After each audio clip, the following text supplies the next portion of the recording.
So, like we've been saying, the budget-making process has entered Parliament, and now between now and June, Parliament is actively going to be dealing with the next financial year's budget. The budget policy statement is there, and also reports, continuous reports from the National Treasury on the implementation of the current budget have also still been going through Parliament. We want to understand, ile pesa walisema wanataka kutumia for this current financial year, wanaitumia hivyo or not? And then the money they want to spend next year, how much is it? On what specific areas of focus, and how do they want to raise it? Cuba Houghton is an economist and Gen Z, and he's our guest. Good morning, Cuba. Good morning.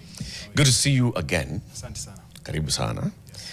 Janet sent us greetings for you. She said, don't give him a quote. He's a quote by himself. He's a quote by himself. So we just get straight into it.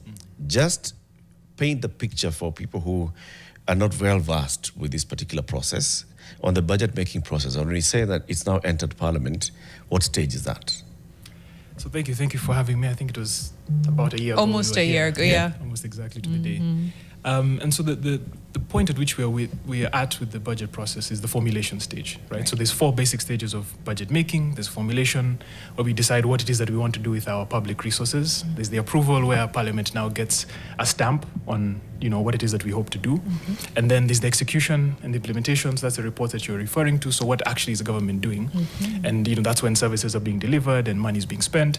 And then we have the audit, or the kind of evaluation period, where Office of the Auditor General, these other institutions of government come and say, by the way, we went wrong here, or here we did right. So right now we're in the formulation stage. And this started actually in August of last year. So every year it starts at around that time. Yeah. And essentially what we are doing at this stage is gathering the views of the public, of citizens, which I think there's been a lot more of a conscious effort this financial year by government to collect that.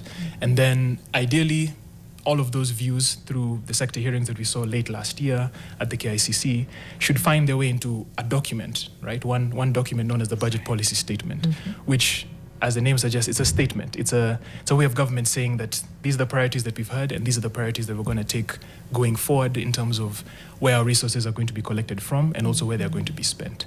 So that's kind of a broad overview of the situation we're in. But even though it's a statement, it's a continuation of a discussion, right? That statement should be responsive to the context that we're in. It should be responsive to the realities of Kenyans. And so the reason why it's now in Parliament is for Parliament to now kind of debate it, solicit views from the public, and so the public participation period is now open. For now, Parliament to then approve, so we can move on with the budget process. Okay.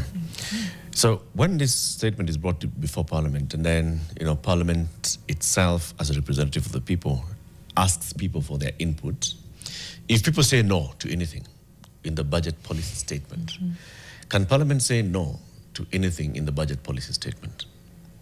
In principle, yes. And then what happens? Well, like how you said, in principle, does it happen? In principle, yes. Ideally, what would happen is then that the Parliament would then propose what it is that they want to amend in the budget policy statement. If it's nothing, rather, if they want the entire thing to be rejected, then, which I don't think has happened before, then perhaps the document would then go back to National Treasury for them to submit again, something that Parliament is able to, or is willing to debate upon. Okay. And if it rejected something, let's say the government has come and said, these are our key priority areas, and Parliament completely inverts those priorities, right? Is it possible to send that back to the National Treasury and force the Treasury to invert the priorities? I would say it's possible, but it'd be very difficult, because those priorities are drawn from the manifesto of the government that came into being, and the whole structure of the budget priorities. What you'd say is, for example, SHA draws from the manifesto that came, which draws from Vision 2030, which kind of. So there's that sequential approach to budgeting, which means that the priorities that are brought to Parliament are not just out of thin air. It would be interesting to see what would happen. I think that would be something to grab popcorn for. It would almost be an experiment of sorts. Okay. Before we get to this budget policy statement, let's look at last year, last financial year. Budget policy statement versus Finance Bill, Finance Act, and audit matters. How are we doing on that? Were there big discrepancies between the budget policy statement and what eventually became the Finance Act? Or was it, by and large, was there follow through? And then what major changes and deviations then happened from the Finance Act to now actual budget implementation across the board? Yeah. I think it's a great question because it touches on this idea that the budget formulation period ends around July or when the budget year starts, and between that point there's room for dialogue, there's room for changes. But ideally the budget policy statement is supposed to hold the government to account on the budget policy statement because it's something that's approved by Parliament. So ideally it's kind of binding in a sense. But last year we saw some interesting changes. So, for example, we saw changes on the size of the deficit. We saw changes on and the deficit is the difference between how much a government wants to spend and how much a government wants to collect in tax revenue. And that deficit is the amount that we borrow each year because it's a gap in our budget. Right. So there's changes of that. We saw changes of that across the few months leading up to June. We saw changes in the amount that we hope to borrow from domestic sources versus external sources, which is a big conversation I think you had recently.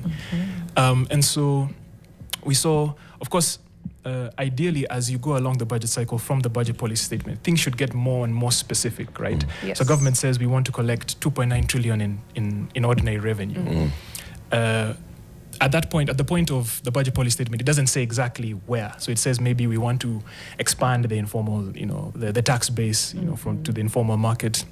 We want to maybe mess around with the personal income tax exemptions. But that only becomes material when the finance bill is proposed. You're giving heart palpitations and things like that. It's been a tough 2 years. It's the direction of tax policy. And these are things that the National Tax Policy, Medium-Term Revenue Strategy documents the government has given for indication of that. Yeah. But yeah, often because of course there's two sides of the budget. There's the revenue side, income of government, how we're going to finance. Then we have the expenditure side. So on the revenue side, that's the Finance Act. Think of the taxes, debt and things. On the expenditure side, now you talk about the proposed budget or the enacted budget, which is now based on these projections that are given in the budget policy statement of how much will go to healthcare, how much will go to education, specific state departments even within those sectors. Yeah. We get more granular details, around April, May, where the government says, okay, actually within the State Department for Medical Services, this is how much we hope to give to, social protection, or how much we hope to gain from SHA, right?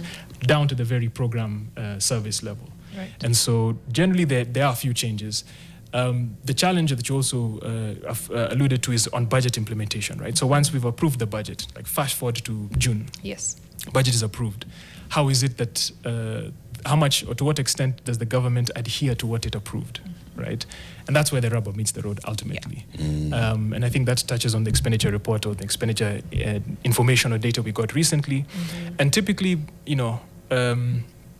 it's not as the way budgets play out is a bit messy in the sense of at any given point the government can only spend the money that it has, right? And so how it happens is that different ministries, departments and agencies issue requests to the exchequer, the government's bank account essentially, to spend against their budgets. But it doesn't mean that the exchequer always approves, right, based on the money available. And then of course we have this big debt issue, which means that when, let's say, we issue there's a sudden inflow of money into the consolidated fund, the government has to decide, do we approve this capitation request in the education sector, for children, or do we pay debt, right, depending on the obligations at that given time. Right. And so these are the factors that inform how the budget is implemented. Okay, let me just take a little bit on that and just try and break it down. Yeah. Sure. Okay, budget implementation. So this is a household that has sat together and decided, what are your needs, Mariam? What are your needs? Go to school. Then you need to go to school. So there's a lump sum that we're going to pay for school fees, or we're paying in 2 installments, and then there's your upkeep. All right. So your monthly upkeep, as you're in school, will be 20,000 shillings every month, and then there's the fees itself, which it will be paying 70,000 shillings every quarter. Okay. And then, Cuba, what are your needs? Then you say your needs. Yeah. And me, what are my needs? We say my needs. Okay. But I am the one who's the National Treasury, right? All money is coming to me to release to all of you, right? Yes. So we've already agreed at the beginning of the month that these are the needs, right? Yeah. Or at the beginning of the year. Now, we are saying that every month, Mariam will be reminding me that we have 20K for my monthly upkeep, right? And we have the 70K every 3 months to go towards school fees. So I don't have to give her the 20,000 shillings. It depends on how much money I have at that point, right? You don't have to give me the 20,000 shillings. In summary. Hey, in summary. Because, I mean, if the money that I have right now is only 40 Gs, so you need 20, I need 25, Cuba needs 17, it's not going to be enough to also put a bit of the installment towards school fees. So we have to now balance between this is the money available, we know how much you need, so we are only going to give you 15K this month. Yeah? But the expectation is that next month pesa ikiongezeka unanipa 25. That's the expectation. So at the end of the year, we have given you your 20K per month by the end of the year. Yeah, definitely. And I think for the National Treasury, where you sit, right, there are all these different sources of revenue. All right. So or sources of income, right? So there's maybe the money you get from your salary, which you can say tax collection. And by the way, taxes, they're collected on the go. On a daily basis. Right, on a daily basis. On a secondly basis, not even hourly. Exactly. Just like that, yeah. So there's that. Then there's, of course, the money that we borrow, which sometimes, depending on whether it's domestic or external, it can take a bit of time. So, domestic, the government can issue a bond tomorrow. Those who have those billions can then uptake it.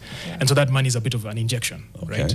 So that often determines how it is that money is allocated. And of course, it creates many service delivery challenges that we all face. So, for example, for counties, there's some research done by a think tank in Kenya called Budgeti Hub, and it showed that a lot of the disbursements to county governments for the requests that they make were made toward the last few quarters of the year. So, what you're saying, the first quarter I needed 20K, and maybe I needed 20K across the financial year, but I didn't give you in the first quarter. Maybe I gave you 5K in the second quarter. Then in the third quarter, I give you 40, right? That creates a challenge because you have stalled project from the beginning. You have salaries that need to be paid, and so this creates a lot of the challenges that you've been seeing. You have suppliers knocking on your door. Exactly, pending bills. So, but it doesn't have to be that way, right? Ideally, in the public finance or the way that we manage our money as public resources, there should be these things called, cash flow projections, which basically government is able to say, this is how much we anticipate to have along this part of the year, and how much we'll be able to disperse. There's also a disbursement schedule. So, for example, out of the 495 billion that's supposed to go to counties this year, there should be a schedule to say this is how it's going to be released across the year, right? So, ultimately, whether or not we adhere to that schedule is then the question of what actually fiscal happens. discipline. Fiscal discipline is the word. Now, the other bit, if we come to the end of the year, so we've gotten to December, and I realized that I have not been giving Mariam her 20 Gs. I've been giving her 15, 17, 12, 11, and we have arrears that amount to 70. Okay? Can I give her the entire 70 in December? If the money is there. So let's say I've gotten to that level and I give her the entire 70 in December. But we are closing the year and beginning a new year in January. Right? So does she return the money? It happens. So what happens is essentially, especially this happens even weeks up until the end of the financial year, we've seen it. Right. Where so two things happen actually. One, if the government might realize that, we're coming to the end of the financial year, and we haven't disbursed this money. Either they could issue a supplementary budget, which is an adjustment to the regional budget to show that, by the way, based on some other factors, we're going to shift the budget around so that perhaps maybe we can implement it better, or perhaps based on priorities that are there at that point. The other one is that the government could just issue you your money that you're expecting, but then, of course, you can't spend it past that fiscal year. Right. And so what happens is essentially it rolls over, right? And so you essentially have to remit it back, or rather it comes back. And so lazima hii pesa irudi ndio I give you next year. Yeah.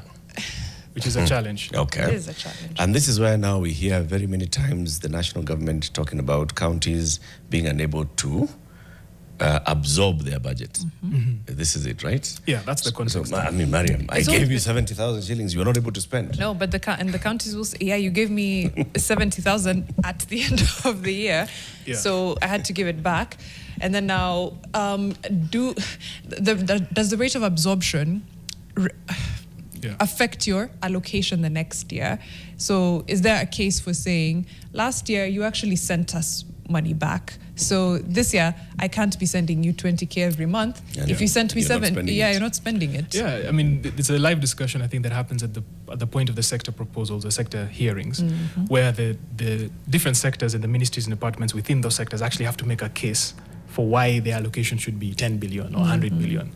And I'd assume that from the National Treasury's perspective, and even, perhaps, if you're giving money to logical perspective. Exactly. I give you 70K and you didn't give me back. I mean, or you didn't spend all of it. Yeah. How are you asking for 90? Right? And it's a concern. So I think it's a live discussion that does happen. And is it now something that's taken into account that at what point, were they unable to absorb this? Or is it just, you sent us money back, you really can't be asking for more? Do you know how granular they get? Is it just 1 + 1 = 2? Or is that understanding of, this money was remitted at the very end of the financial year, you had to give it back?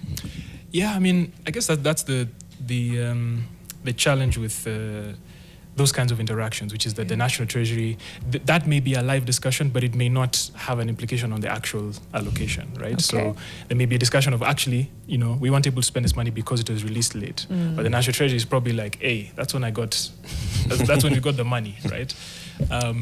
But I assume that, so there are also certain reforms that we see in the budget policy statement that are supposed to, better things like that, right? So we have zero-based budgeting, for example, where the government is able to, ministries and departments should be able to justify their expenditures a bit better. Yes. Based on costing, as opposed to just what we allocated last year. Yes. But unfortunately, from where we sit, looking at these documents, we don't see a significant change in the different allocations to the They almost remain the same. That's interesting, because that was the whole point of the zero-based budgeting. So just to be clear, there's no significant difference in what was allocated in the financial year 2023-24 and 2024-25. Okay. Yeah. Okay. I mean, of course, you have, so Kenya historically has used this incremental approach, right? Yes. You got 1 billion last year. Inflation was what, 5%? Give you, 1.05, right?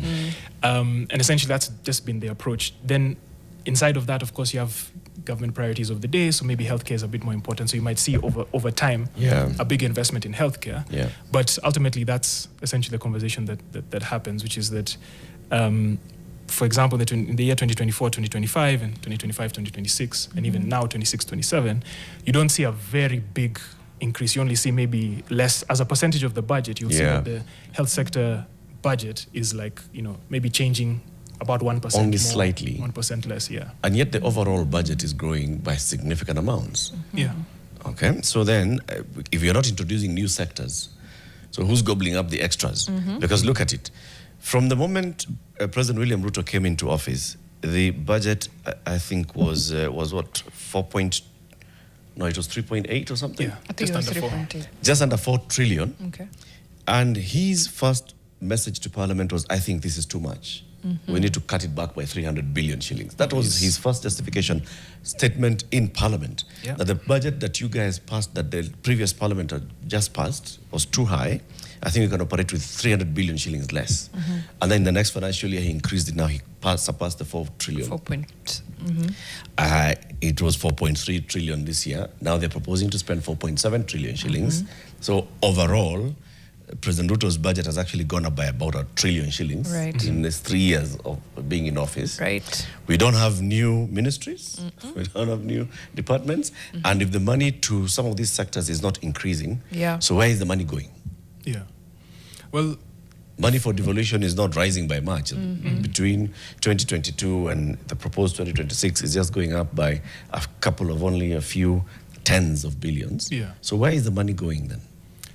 A big portion of it is going to paying debt, unfortunately. And that's, seems like money we just have to pay, right? Because it's obligations to both local and foreign creditors, right? Yeah. So for example, out of the 4.7 trillion of this year, about 1.5 is going, or 30% of that is just going to pay debt, right? Interest payments domestically, internationally, the redemption, so the principal payments as well. And so that continues to pose a risk, because if you have the allocation to the health sector, I think in this budget increasing by less than 1% or so, but the allocation to debt is increasing by maybe 10-20%, it means that the amount that we're paying on debt is actually reducing funds available for social sectors. And so the research that was done recently on the relationship between public debt and social services, actually identifies that when public debt, the stock of public debt increases by 1%, Right. spending on social sectors, which is health, education, social protection, actually falls by 3%. Okay. Wait. Right. When debt obligation goes up by 1%. then money on social spending goes down by 3%. By 3%. What? Yeah, so for example, if debt in 2023, I think our debt was what 10 trillion. If debt increased by 100 billion, then the amount of money perhaps spent in the social sector, so in health, education, social protection specifically, collectively fell by 30 billion. Whoa. And that's troubling because even the money that we're borrowing, to spend, very little of that ends up in the health sector, going very into little the ends up social in the areas. education sector.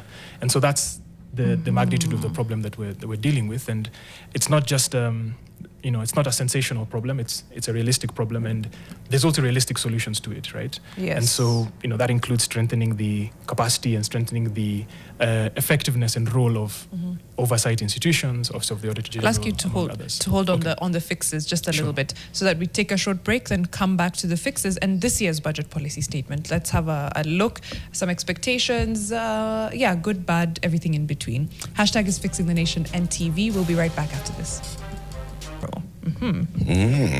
Cuba Houghton is an economist and Gen Z. He's here to just educate us and take us through the budget process. We are at the point where the budget policy statement is before Parliament.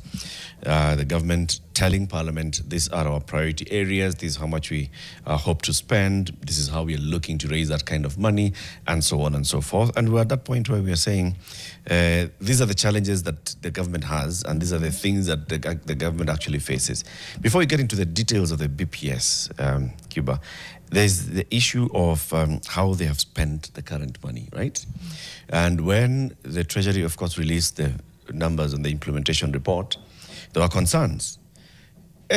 State House and the Office of the Deputy President and others have actually spent more than had been budgeted for. Yeah. Please take us through that. What does that mean? Yeah. So it's a built-in possibility of our budget cycle, our budget process, which is that when the allocations for the different state corporations, ministries, departments, counties, state corporations, are approved, these different entities now request expenditure against those approved budget lines. Right. Now, and I think some of the data that we're seeing also from the Kenya Gazette, when there are certain possibilities, right? So either you can overspend, underspend, or spend exactly, right? And generally, you like to get within 5% of 100%, right? So either 95 or 105 is considered kind of healthy. And this is a concept we call budget credibility. So how credible are you in spending your budget? And so typically, when you see an overspending of budget, it's not too concerning from the perspective of kind of just looking at it from a financial perspective. But of course, from a social and kind of political perspective, it does raise a few questions. And I think the numbers that I could find was, for example, the Deputy President's recurrent budget, so that's the budget on kind of operations and maintenance, expenses, salaries, had been overabsorbed by 112%. Okay. And that's 7 months into the financial year, right?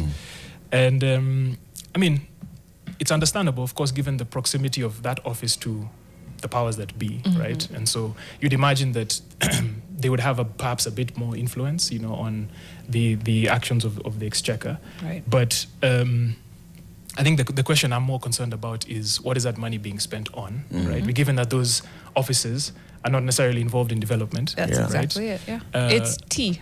Eric's like to say it's China Mandazi. It's China Mandazi. Yeah. So I think the emphasis needs to be put on, okay, yes, they spent, 3.3 billion. But what exactly was it spent on? What's shocking for me about those when two you say offices, overabsorbed yeah, by over 100%, what does that mean? So it could mean two things. It could mean either the requests that were met by the exchequer, right? So the Deputy President, let's say, requests, in this case, 3.3 billion, were just above what was allocated. Okay. There's two ways that that's possible. One is that a ministry, department, and agency can also collect its own revenue, and so what's actually spent is above what was kind of requested from the Treasury. Okay. The second one is that it's just been spent. That money has just been spent outside of the budget line.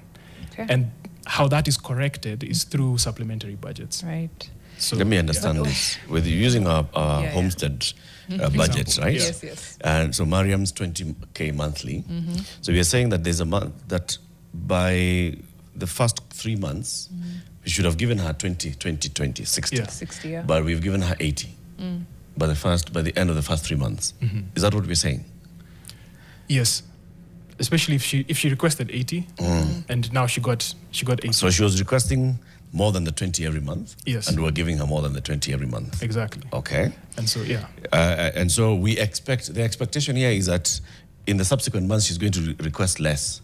Yeah, or not request. Or not request. So that at the end of the year, Yeah. the 20 by 12 is what she spends. Still adds up, yeah. Exactly. That's the expectation. So that's the expectation. And again, how it can make sense now from the numbers perspective is you come and you revise the budget. Right? You say that actually the budget of the deputy president was double what it is. But for me, what's more concerning about that overspending is that the office of the deputy president as a state entity actually still has pending bills of 1.6 billion. Right. So you've spent 3.3, and even you've spent more than your budget, fine, yeah. right? So budget was, let's say, 2.9, and this is the recurrent budget. Did that extra amount go towards the setting of those pending bills? Yeah, I know. Clearly even not. since we're discussing it, also State House has a pending bills, I think, of about 1.5 billion, right? And so again, it's a question of what that money is being spent on, and priorities. Yeah. I mean, even in the same, and that's just 3 billion, which is kind of a very small percentage of the budget. But even when you look at other state corporation or other state entities, let me say, in that data that was released, you find things that are even more concerning, right? So, for example, the State Department for Housing and Development, Urban Development, which is the guys who use our housing levy, Affordable. it's important to say, had a budget of 20 billion, right? Development spending, right? Okay. Which it makes sense. Big budget, housing units, Yeah. thousands of them, right? Houses have to go up somehow. Houses have to go up, right? But halfway through the financial year, they'd only spent 1.8 billion, which is what, 5%? They had only spent 1.8 billion 1.8 billion out of of the a 20. Projected expenditure of 20. Of 20. So the question is, this State Department also has pending bills of 1.3 billion. If you look at the collections, I think in 2024, roughly it's, maybe 6 billion monthly if you're to do the aggregate, then divide by 12. And so the question is, why is that amount of spending so low, given that we are 6 months in the financial year, and also given the energy and the political momentum around the affordable housing. So those are numbers Is it that that are they're also just a bit more making shocking. so much from the levy So that they're just like, no need to touch our budget? yeah. Is the My 20 side B gig- from directly from the exchequer, or is it from the housing levy? So the 20B is just the allocation. Okay. Yeah. So it could be from allocations from the exchequer or from the Or from the levy? what we call appropriations in aid from the levy. Yeah. Okay. Basically, what we are saying is that they are not doing as they projected to be doing. Yeah, as you expect, because typically by this point you expect at least maybe half. Yeah. They've spent at Control of least budget 10 billion expense. shillings, Yes, which means exactly. that 10 billion shillings has actually gone into actual construction. Yes. That means that they are not constructing as fast or As as you'd expect. much Yeah. as they had told us they would. That they anticipated. Okay. So that's the challenge. But when you think about how far behind we are, our target with the housing, it kind of does track. Given that, Yeah? Given how many houses were supposed to have come up in the first year, for example, I Yeah. can't remember the exact shortfall, but it's a lot of houses. So it does track that if that was used to inform this 20 billion budgetary allocation, the fact that they were that far behind makes sense for that. But now what happens to this money at the end At of the the end of the financial year, of it stays in the financial year? fund, right? Yeah. So I'd imagine that money would stay there. But then, I think, Mariam, the concern here would be the overpromise. Yeah. Because you've overpromised. You've said, I'm going to put up 300,000 houses. Yes. Where, historically, you don't have the capacity. Okay? So when you get to that level, this year, are you going to come back and still tell us, I'm going to put up 300,000 houses? And should we allow that jabber Studio jabber, yeah. to come? I mean, you tell you, come on, guy. You've only been able to spend 2 billion shillings Yeah. in housing in the last year. Most I can So give you is 2.2. the most I can give you is 2.2. Yeah. Yeah, and that's the lens that Kenyans should be applying to this budget policy statement, because it's a statement of promises. It's a statement of what we are going to do, right? And so that, ideally, that statement, these allocations, these projections and numbers should be based on what has happened in the past. It should be realistic. And I mean, unfortunately, of course, budgets are they're very slow creatures. And the change happens kind of very incrementally, but still, the primary drive around kind of making sense of budget allocations and public resources means that the things that we promise have to be realistic, right? If we're going to say we're going to borrow, or let's say we're going to spend 4.7 trillion, and last year maybe we didn't even spend 3, for example. I'm not saying that that's the case. We shouldn't feel confident saying that that's what we are going to spend. If we collected, let's say the highest amount of revenue we've ever collected, let's say it's 2.5 trillion. Why are we projecting 2.9, right? So that's a great segue, actually. Yeah. Perfect into now this BPS. 4.7 trillion, where is it coming from? Where is it meant to come from? So of the 4.7 trillion, about 1.1 is supposed to come from borrowing, right? So that's actually the best place to start is, so the 4.7 is the amount, right, that we hope to spend across all of these different state departments, counties, among others. About 2.9 trillion or 2.9 shillings of that is supposed to come from ordinary revenue. So that's tax collections, personal income tax, corporate income tax, value-added tax, housing levy, all of these different things. But the difference between that, so that 4.7 and that 2.9 is supposed to come now from borrowing, right? And borrowing is a common practice. I think that's also Sorry, important the difference between the 4.7 and the 2.9. And the 2.9. Yes. Yeah, so it should come from borrowing, right? So that's borrowing both domestically and externally. In terms of how much we hope to borrow domestically, it's about 890 billion. And then externally is about 200 or so billion. And so that's how we hope to finance. Of course, over the past year and I think as past 3 years, we've also developed innovative ways of financing our budget, including what I call taking things off budget, right? So basically saying that we don't want to actually borrow, let's say we're borrowing 1.1, but it could be 2 trillion, given our ambition, right? So, the difference that we were expecting to borrow, that we wanted to borrow, let's actually just tap the private sector, right? And say, by the way, we have these great ideas on infrastructure. We think that we can do great things together. So kind of put your money, in I don't know if it's a government fund or a non-government fund, the National Infrastructure Fund. That's infrastructure what I'm referring to. And so that's also meant to finance development. But the trouble with that, of course, is that it doesn't pass through the public finance management process, which is designed to govern the development of a country, particularly from a government perspective, and the governance of public resources. And so those are the different ways. Of course, you also have PPPs, right? Public-private partnerships, which is also where the government perhaps invites the private sector to construct something, then maybe they own it until they get their money back. So that's why, we're seeing tolls and things like that. I think the PPP projects are about, for this coming financial year, planned to be about, I think, less than 50 billion. So it's not too significant in sectors like water, energy, among others. I think the reaction from the public last year to PPPs probably maybe informed the decision to not go as heavy this year. Everything from Adani to, what was the other big one? The Ketraco ones. Ketraco, yes. Yeah. Oh my gosh, yeah. So I'm guessing that may have informed maybe this decision to go a bit smaller on the PPPs. Yeah. But let's talk about this 2.9 billion shillings meant to be collected. Trillion shillings. Gosh, I just saw, because Kikombe just said, every time a billion is mentioned, I clench some body parts that never see the sun. And now, every time a trillion is mentioned, you see, you can't wrap your head around It's just it. a T and a B. Yeah. Exactly. Good Lord. Wow. So, 2.9 trillion shillings to come from tax revenue, essentially. What's the magic pill here? How much did we collect so far? Yeah. How much have we collected? What are the projected revenue collections? And is this a possibility, 2.9 trillion? Yeah, I think it's a common practice of government to, at least the Kenyan government, to over-project and under-collect. It's just something that we've seen. It's almost like a dance. It's become our thing. Yeah, it's just a thing, right? And so I think as of now, we've collected, I think we planned to collect roughly, if I'm not wrong, probably between 2.5 and 2.7 trillion.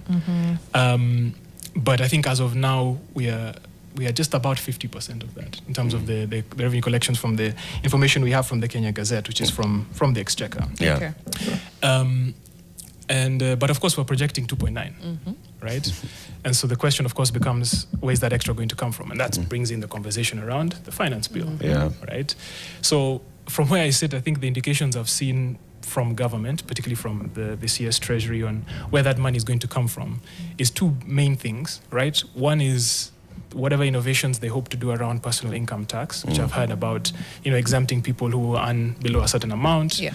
I don't know how that's going to increase tax revenue collection. I mean, hopefully maybe when you exempt them, they have more disposable income, then they spend more on VAT, among other things. So that could be the shift. But the second one is on VAT exemptions, right? And this is basically what's referred to as tax expenditure, but it's just a big word for saying that this is the money that government forgoes when they tell people, actually, we have an interest in you being here.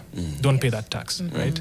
So that's exemptions that go to manufacturers of vital products or essential products like bread. There's VAT exemptions on bread, among other things. For example, when you have a foreign company that we want to work here, or we want to produce here, manufacture here, Right. we also give them certain exemptions. Yeah. So there's been kind of a lot of rhetoric I've seen around those exemptions, and also in the budget policy statement and in previous conversations.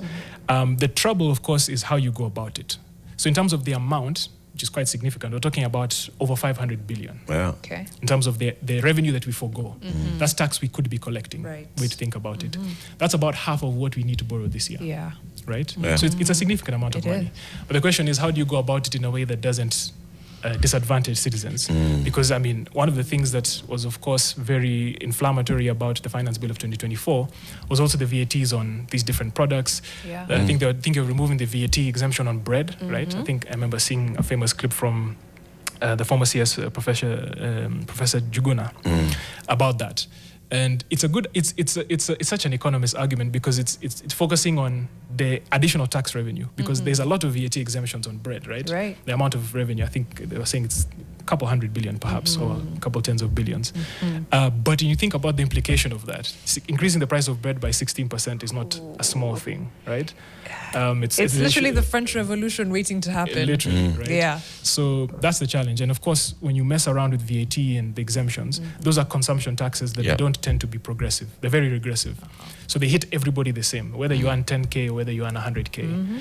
And so I think those are the things that Kenyans need to pay attention to. Yeah. A person earning 100K is paying 16% more for bread. So is a person earning 10. Yeah, it's I the same think Who rate. gets affected more? I think the message here is that it's unrealistic that the government will raise the extra revenue of, that's about how much? From 2.9, 2.4 to 2.9, right? Yeah. Of an extra 600 or so billion shillings in tax revenue in the next financial year. It is unrealistic. The reality here that we're being prepared for is that the deficit is going to be higher. In the year, they're going to reduce their projections on tax revenue, which means that they're going to increase their deficit, which means they're going to borrow more, right? I mean, let's just be real here. The government has already said, Mbadi has been clear, and the president has come in and also said, we are actually foregoing some of these taxes, in personal income taxes for certain bands we are reducing, right? They know that they cannot touch tax on some of these areas. You can't introduce VAT on bread. You are going to... A year to an election. A year to an election. You're not going to do that. Yeah. The likelihood of actually raising taxes in this year is low. It's just on a few areas that will not cover this. So if Parliament actually approves this budget as it is, it gives the National Treasury an excuse to come back in September with a supplementary budget, or in February with a supplementary budget that reduces the tax projections and increases the deficit and allows them to borrow more. Yeah. And that's, I mean, it's literally what happened when the supplementary was introduced last week, right? So the government basically said, by the way, we're increasing spending by, I think it's 250 billion, which again increases the amount you need to borrow within the year, right? Which again now increases your debt stock and other things. But you mentioned an interesting point, which is the context and the time within this budget within which this budget happens, right? Which is that we're leading up to an election year. Yeah. And from a budget perspective, there's very interesting things that happen in the lead up to those years, right? I think we remember what happened with the telecom and in the previous election, but also from the perspective of financing, you find that the government tends to for example, Kenya government specifically tends to borrow more in the lead up to an election, right, to finance these development projects. And again, you've seen a number of announcements and ceremony openings of projects. Yeah. Right? I'd not even factored that in. Right. So, I mean, the way I call it is it's sort of fiscal cannibalism, right? Fiscal to do with finances, which is that one regime or one government actually racks up a lot of obligations, perhaps sets us along a trajectory that requires a lot of financing that the next administration has to deal with, right? And, unfortunately, that's what happened with the current administration, right? Yeah. The previous government had actually borrowed quite a bit over a long period of time, but also in the lead up to the election. Yeah. So that when the new government came in, now the amount of the resource envelope was already smaller. Yeah. And so every, budget policy statement between now and the election, which now will be 2, so this one and the next one, at the same time next year, you should keep that in mind, right? When you're analyzing these different moves. What can we do? What can we do to reverse some of this mischief? Because I always call it mischief. It's mischief that's manufactured from the executive offices. That is mischief that comes from State House through the National Treasury into Parliament and ends up with us for generations to come. There's a mischief of overprojecting revenues, which allows for serious borrowing. There's the mischief of poor implementation, which means that they come back and say, oh, by the way, we had asked that we spend 4.3 trillion. We have to increase that to 4.5. Yeah. By the way, there's a drought. Yeah. There's that mischief. There's the mischief of or reallocation of resources. After Parliament has already told you, spend 20,000 shillings per month on Mariam's monthly upkeep, then you come and say, oh, by the way, we realized Mariam doesn't need 20. We cut some 5K to give Cuba so that Cuba can now spend more. Yeah. What can we do to stop this mischief? So I guess the best way to answer that question is who can do what, right? Yeah. So from a government perspective, and I guess for all the policymakers listening, there are definitely steps that can be taken to improve and remedy the situation, depending on what you want to focus on, right? So if you want to focus on pending bills, the Parliamentary Budget Office released a great recommendation in their budget options document, which you can find online, that as we formulate the budget, these different state entities that have pending bills should actually factor that into their budget, as opposed to say in the middle of the year they're like, oh, we're taking pending bills seriously, but we don't have the budget allocation. So things like that. No, it's a slight side quest, but it baffles me the recommendations that come from the Parliamentary Budget Office versus what is it? Find the way into Parliament. You wouldn't think it's quite literally the Parliamentary Budget Office. Yeah. Hey, the discrepancy. I'm sorry, it's just wide. I wonder what happens in between. But go on. Yeah, it's really interesting because they really have brilliant minds there at the Parliamentary Budget Office, and the proposals they make are very grounded and practical, right? But also for the different independent institutions, I think my encouragement is for them to continue calling out what they see as wrong, right?